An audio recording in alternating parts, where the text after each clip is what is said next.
వేరు ఉండు, వేరు ఉండు. ఒకే ఒక కొడుకు, ఇద్దరు ముగ్గురు ఉంటే పర్వాలా, నువ్వు వేరుగా ఉంటే అమ్మా నాన్నలు ఏమైపోతారు? నువ్వు కూడా ఒక రోజున అత్తయ్య అవుతావు. అప్పుడు నీ కొడుకు కూడా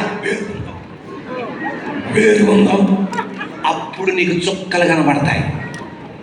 అర్థమైందా? అత్తయ్యతో ఉండటం కష్టమే, కానీ ఏ కాలం సౌండ్ భలే ఉందమ్మా, కొంచెం కూడా సౌండ్ పెంచితే అన్న ఎంత ఆనందం ఉంటుందో. ఏ కాలం అది? అద్భుతమైన కోతకొస్తా.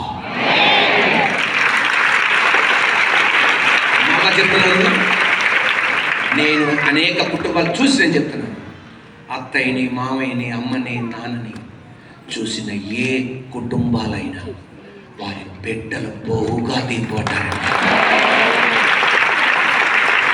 నేను చెప్పనా?